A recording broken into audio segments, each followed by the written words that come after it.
ದೆವ್ವದ ವದಂತಿಯನ್ನ ಹಬ್ಬಿಸಿದ ಯುವಕನಿಗೆ ಪೊಲೀಸ್ನವರು ಕ್ಲಾಸ್ ಅನ್ನು ತೆಗೆದುಕೊಂಡಿದ್ದಾರೆ. ಈ ದಿನಗಳಲ್ಲಿ ಈ ರೀತಿಯ ವದಂತಿಯನ್ನ ಹಬ್ಬಿಸೋದು, ಅದರ ಮೂಲಕ ಟ್ರೆಂಡ್ ಆಗೋದು, ಈ ರೀತಿಯ ಸಾಮಾನ್ಯ ಪ್ರಕ್ರಿಯೆಗಳು ನಡೀತಾನೆ ಇದ್ದಾವೆ.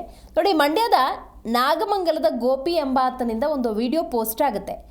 ಗೋಪಿ ಪೋಸ್ಟ್ ಮಾಡಿದ ಫೇಕ್ ದೆವ್ವದ ವಿಡಿಯೋ ಸಿಕ್ಕಾಪಟ್ಟೆ ವೈರಲ್ ಕೂಡ ಆಗುತ್ತೆ. ದೇವಲಾಪುರದ ಹ್ಯಾಂಡ್ ಪೋಸ್ಟ್ ಬಳಿ ದೆವ್ವ ಇದೆ ಅನ್ನುವಂತಹ ಪೋಸ್ಟ್. ಫ್ಯಾಕ್ಟ್ ಚೆಕ್ನಲ್ಲಿ ನಕಲಿ ದೆವ್ವದ ಕತೆ ಬಯಲಿಗೆ ಬಂದಿದೆ. ಲೈಕ್ಸ್ಗಾಗಿ ಅಪ್ಲೋಡ್ ಮಾಡಿದ್ದಾನೆ ಅಂತ ತನ್ನ ತಪ್ಪನ್ನು ಆತ ಒಪ್ಪಿಕೊಂಡಿದ್ದಾನೆ. ಫೇಕ್ ವಿಡಿಯೋ ಮಾಡಿದ್ರೆ ಕಾನೂನು ಕ್ರಮ ಅಂತ ಹೇಳಿ ಪೊಲೀಸ್ನವರು ಎಚ್ಚರಿಕೆಯನ್ನು ಕೊಟ್ಟಿದ್ದಾರೆ.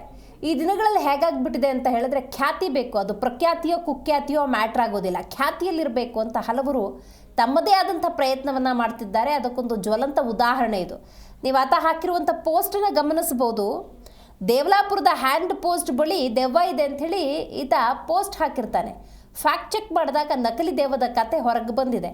ಆಮೇಲೆ ಪೊಲೀಸ್ನವರು ವಿಚಾರಿಸಿದಾಗ ನಾನು ಲೈಕ್ಸ್ಗಾಗಿ ಅಪ್ಲೋಡ್ ಮಾಡಿದೆ ಅಂತ ತನ್ನ ತಪ್ಪನ್ನು ಆತ ಒಪ್ಪಿಕೊಂಡಿದ್ದಾನೆ. ಫೇಕ್ ವಿಡಿಯೋ ಇನ್ಮೇಲೆ ಏನಾದರೂ ಮಾಡಿದ್ರೆ ಕಾನೂನು ಕ್ರಮ ಜರುಗಿಸಬೇಕಾಗತ್ತೆ ಅಂತ ಪೊಲೀಸ್ನವರು ಸರಿಯಾಗಿ ಕ್ಲಾಸ್ ತಗೊಂಡಿದ್ದಾರೆ.